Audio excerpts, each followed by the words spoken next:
Bienvenue à tous dans cette formation. Ok, le point 3 de notre mindset et de la productivité, les croyances. Ok, nos croyances constituent le centre de gravité de notre personnalité et de notre identité. Vous n'êtes pas conscient, mais ce sont celles-là qui est au fond de vous, celui que vous êtes aujourd'hui. Comme j'ai expliqué dans la formation précédente, elles nous poussent à commettre des actes qui viennent les renforcer, ou en bien comme en mal. Effet Pygmalion. Il est donc indispensable de changer vos croyances si l'on veut réussir notre identité. Ok? Nos croyances forgent notre état d'esprit en général, et l'état d'esprit constitue la différence fondamentale entre ceux qui restent médiocres et ceux qui accomplissent de grandes choses. Alors, on va faire une petite différence entre le growth mindset et le fixed mindset. Okay, au niveau du fixed mindset, on peut traduire cela avec cette image qui est ici. Voilà, ceux qui ont des mindsets vraiment fixes, on peut dire que ce sont des personnes qui sont vraiment carrées dans la tête, totalement carrées dans la tête. Ceux qui ont le growth mindset sont des personnes qui ont des esprits ouverts, qui sont prêts à apprendre tout. Alors, on peut traduire cela avec ces deux tableaux-ci. Ok, donc, ils sont dans le fixed mindset et ils sont dans le growth mindset. Au niveau du fixed mindset, celui qui a le fixed mindset se dit que tout est inné. Et que tout ce que l'on va faire est inné. Les compétences, on voit que telle personne est meilleure, c'est-à-dire qu'on ne peut pas progresser. Il faut que la chose soit innée directement, au niveau des compétences. Et pour ceux qui sont du côté du growth mindset, disent comme cela que tout dépend de ma quantité de travail et d'intention et d'effort. Donc pour eux, tout n'est pas inné forcément. C'est vrai que certaines choses peuvent être innées, mais tout dépend réellement de ta quantité de travail et d'effort. C'est-à-dire que tu peux aller encore à la recherche d'autres opportunités. Alors au niveau des défis, ceux de fixed mindset pensent comme cela, ils doivent être évités, peuvent révéler mon manque de compétences. Donc, ils ont peur de passer à l'action, ils ont peur d'aller à la confrontation, ils ont peur d'apprendre de nouvelles choses parce que ils se disent que, écoute, si je me lance dedans, il se peut que je n'arrive pas à le faire et on trouvera que je suis une personne médiocre, que je suis une personne qui ne vaut vraiment pas la peine. Ok, donc au niveau des défis. Par contre, ceux du growth mindset, il se dit que chaque opportunité leur permet de grandir, de progresser et de s'améliorer. Vous voyez. Donc, ces deux différentes pensées d'esprit là sont vraiment très très importants. Au niveau des efforts, ceux qui sont du côté du fixed mindset, quelque chose que je fais lorsque je ne suis pas assez bon. Voilà. Euh, Par exemple, ceux du côté du mindset disent quoi? Tout ce qu'ils font au niveau des efforts est essentiel. Tout effort est essentiel.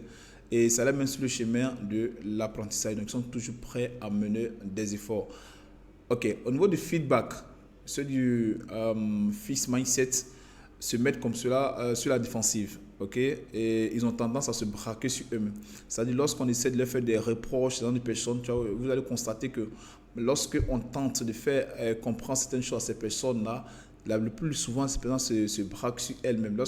On essaie de leur faire comprendre que soit leur pensée, leur idéologie ne concorde pas avec la réalité, et ça peut souvent créer des embrouilles entre les deux personnes. Par contre, ceux du growth mindset, eux, ils disent que quoi, tout feedback est utile. Ça leur permet de progresser. Donc, c'est-à-dire tout ce qui est comme reproche leur permet de progresser, de s'identifier sur quoi ils doivent travailler, ainsi de suite. Au niveau des échecs, ceux du fixed mindset disent comme ça que chaque échec est un indicateur de manque de capacité et de talent. Donc, pour eux, si tu as commis un échec, c'est que tu n'as pas de talent. Okay? Donc, c'est une preuve de ton incapacité complète qui doit changer. Ok. Par contre, ceux du growth mindset te disent comme cela que, écoute, chaque échec pour lui est une opportunité d'apprendre et de progresser. Donc, si on fait la comparaison entre les deux tableaux, vous allez voir ceux du growth mindset progressent plus vite dans la vie parce qu'ils sont prêts à tout. Ils voient tout ce qui est comme échec en opportunité pour pouvoir avancer et à progresser. Par contre, ceux du fixed mindset, comme on le dit, et ils ont un mindset vraiment fixé et ils ne cherchent pas à avancer. Alors, ce que vous devez savoir, que vous devez changer vos convictions. Ok? Parce que les convictions sont les pires ennemis de la vérité que le mensonge. Comme vous pouvez le dire Nietzsche. Okay? Une fois que le cerveau humain a une conviction, il lui est difficile de changer d'avis. Au contraire, il va à chaque fois accepter tous les arguments qui vont dans son sens et réfuter tous les arguments qui vont à l'encontre de son opinion. Biais de confirmation. Ok, exemple politique, d'autres vont trouver que, excusez-moi, des noms politiques que je vais citer pour nous qui sommes en Côte d'Ivoire, Gbagbo est mieux que Alassane. Des jeunes qui prennent des heures sur des heures à discuter sur la richesse ou sur le talent de Cristiano et de Messi. Et vous allez trouver qu'il y a des personnes qui vont trouver que Apple est le meilleur au niveau des téléphonies dans le monde entier. D'autres disent non, ce sont tous ceux qui ont les téléphones Android. Si tu prends la peine de pouvoir montrer des téléphones qui ont des capacités encore plus performantes que ceux d'Apple, ils ne vont jamais le croire. Donc vous voyez, ce sont ces genres de convictions qu'il faut vraiment changer. Alors, donc nous avons des croyances populaires, mais qui sont quand même fausses, ok? Et les croyances que nous avons tout le temps pensées, mais à la fin, on découvre que ce sont des croyances qui sont totalement fausses. On peut voir en autre, les chiffres ne sont pas d'origine arabe, mais indienne. Alors peut-être que tu vas découvrir cela ce soir, même dans cette vidéo-là. Laisse-moi te dire que les chiffres ne sont pas d'origine arabe, mais indienne. Okay? La couleur rouge ne rend pas les taureaux agressifs, vous devez le savoir. C'est tout simplement le geste qu'on fait avec la couleur rouge qui rend le taureau agressif. Okay, les chats ne peuvent pas voir dans le noir total. Les produits Apple ne sont pas à l'abri des logiciels malveillants. Donc voici quelques exemples de croyances populaires qu'on a, mais malheureusement, ces croyances-là sont totalement fausses. Okay? Mais certaines convictions sont à la base, de plus grosses tragédies de l'histoire de l'humanité. Par contre, ce qu'on vient de citer tout à l'heure sont des choses qu'on peut juste parler, comme des discussions au quartier pour perdre juste le temps. Mais par contre, il y a eu des croyances populaires fausses, mais qui ont été de grosses tragédies au niveau de l'histoire de l'humanité. On peut parler de l'esclavage. On pensait que tous ceux qui avaient la peau noire étaient des personnes qui devaient être réduites à l'esclavagisme. Vous voyez un peu. Alors donc, on pensait un certain temps que le droit de vote pour les femmes et déni de faciès. Le déni de faciès, je vais expliquer ça en quelques minutes. Il y avait une époque où on pensait que tous ceux qui avaient un crâne un peu modifié, okay, étaient considérés comme des personnes qui étaient des criminels nés. Donc tu pouvais comme ça être devant un juge et même tu allais pouvoir tu allais pouvoir mettre toutes les preuves pour démontrer que tu n'es pas coupable. Et les preuves le démontrent, mais si jamais on découvrait que tu avais le crâne d'un criminel né, ok, je ne sais pas à l'heure de peu comment ils arrivent à détecter ce genre de crâne, mais c'est l'histoire qui rencontre ça. Si tu avais vraiment ce genre de crâne, tu étais déjà condamné à mort, ok, juste pour ça. Donc il y avait ce genre de croyance. Et vous devez croire que aussi par le passé, tout crime et tout ce qu'on faisait qui était mauvais, on pouvait tout simplement te pendre. Alors, il y a également, au jour d'aujourd'hui, nous voyons clairement la solidité de ces croyances. Et aujourd'hui, l'humanité a sûrement des convictions qui se révéleront absurdes quelques années plus tard. L'homosexualité. Par exemple, l'homosexualité, vous voyez, tout ce que nous venons de citer, autrefois, pour ces personnes, c'était des croyances vraiment juste correctes. Mais aujourd'hui, nous voyons que ce sont des choses qui sont totalement absurdes. Vous voyez un peu. C'est de la même manière qu'aujourd'hui, nous qui sommes au XXe siècle, nous voyons l'homosexualité comme quelque chose qui n'est pas normal. Mais dans les années à venir, vous allez constater que ceux qui vont venir vont trouver que, mais écoute, mais ceux qui vivaient à notre époque, comment se fait-il qu'ils ont pu combattre des personnes qui ont juste décidé de pouvoir vivre ensemble, entre hommes et femmes et femmes. Je ne suis pas là pour condamner qui que ce soit. Je fais ma formation, je donne le but de ma formation. OK?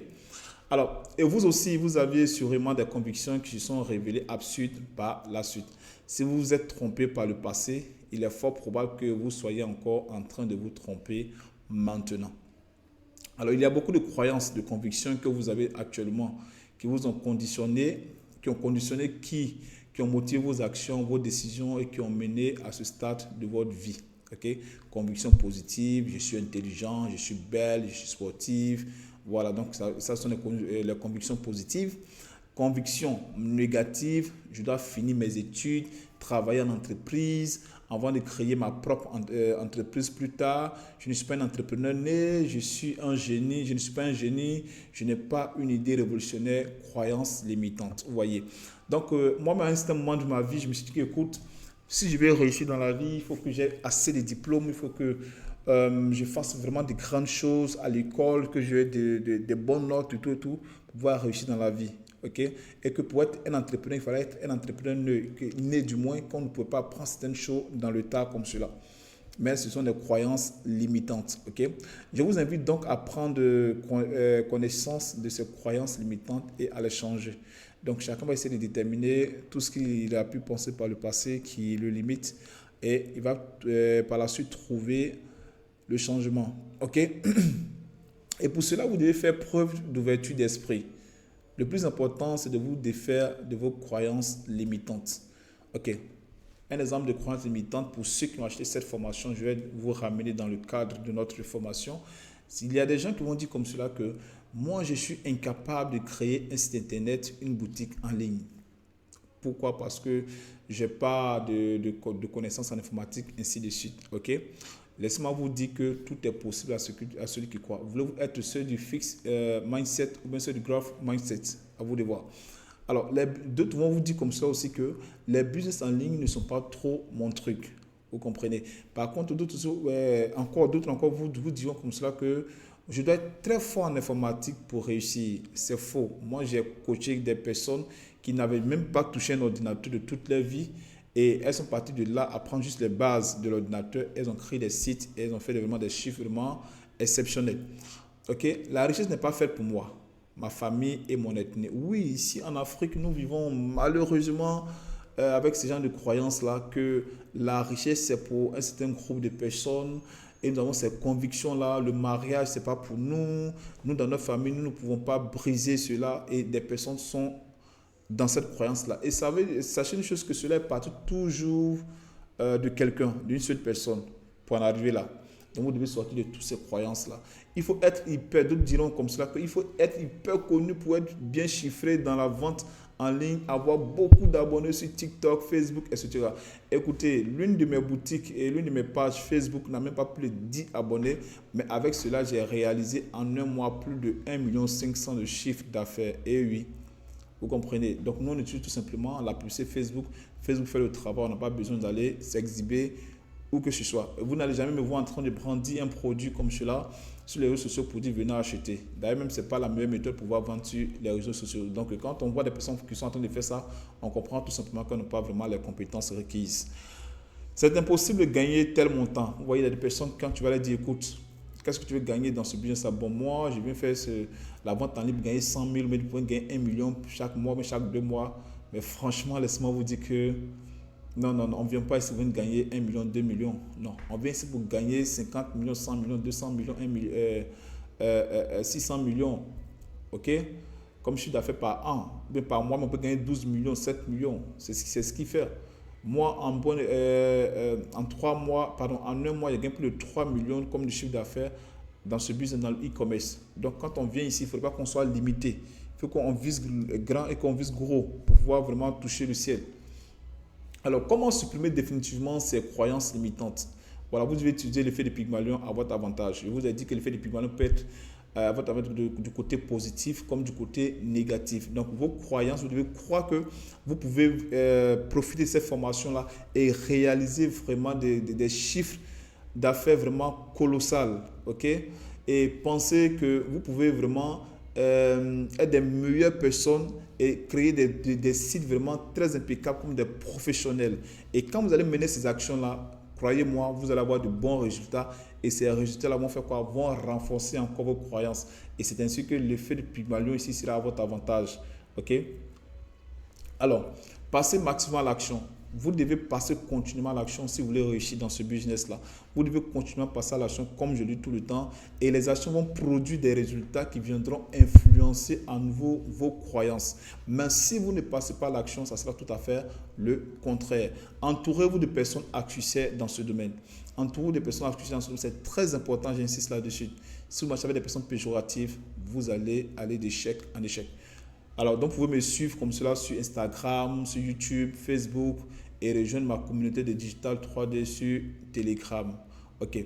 Alors, voici un petit tableau que j'ai fait pour vous dans lequel vous allez essayer de reproduire et ainsi comme ça décrire vos anciennes identités. Donc, qu'est-ce que vous faites continuellement par le passé ou même maintenant même qui vous empêche de pouvoir aller de l'avant? Quelles sont vos croyances limitantes qui font que vous ne pouvez pas vraiment exceller. Dans ce premier tableau ici, vous allez les rénumérer, vous allez faire, essayer de les lister et par la suite, vous allez venir dans ce deuxième tableau-là, vous allez créer votre nouvelle identité. Ok? Donc, votre nouvelle identité, ça sera quoi concrètement? Ça sera les croyances nécessaires pour atteindre vos objectifs. Qu'est-ce que je dois maintenant commencer à penser? Ok, vous pouvez mettre devant votre miroir. Moi, j'ai pour habitude de faire cela. Je dis que vous devez parler à la nature et la nature va vous obéir. Ok, donc je vais te mettre devant ton miroir comme cela et commencer à parler. Je veux pour cette semaine-là 1 million de chiffre d'affaires dans mon business. Je veux pour cette semaine, faites le monde pour le 10 fois chaque jour. Vous allez voir les résultats. Juste dans le troisième tableau, vous allez mettre tout simplement, qu'allez-vous mettre en place comme action pour changer vos croyances. C'est vrai que maintenant, vous voulez passer, changer de croyances limitantes à des croyances vraiment positives, hein, et que deviennent des personnes qui ont des graves mindsets. Ok, donc vous devez commencer à mettre des actions sur qu'est-ce que je dois commencer à faire, qu'est-ce que je dois commencer à mettre comme stratégie en place pour pouvoir changer de croyances. Ok, quels sont les objectifs également au niveau du quatrième tableau? Quels sont les objectifs qui décrivent ma nouvelle identité? Vous voyez, donc vous pouvez vous servir de ce truc-là et essayer d'énumérer tout ce que vous avez à énumérer. J'espère que maintenant que vous connaissez maintenant les croyances limitantes et que vous savez ce qu'il faut faire pour pouvoir sortir ces croyances limitantes, vous allez appliquer sur mesure tout ce qui est donné dans cette formation et on se retrouve dans la prochaine vidéo.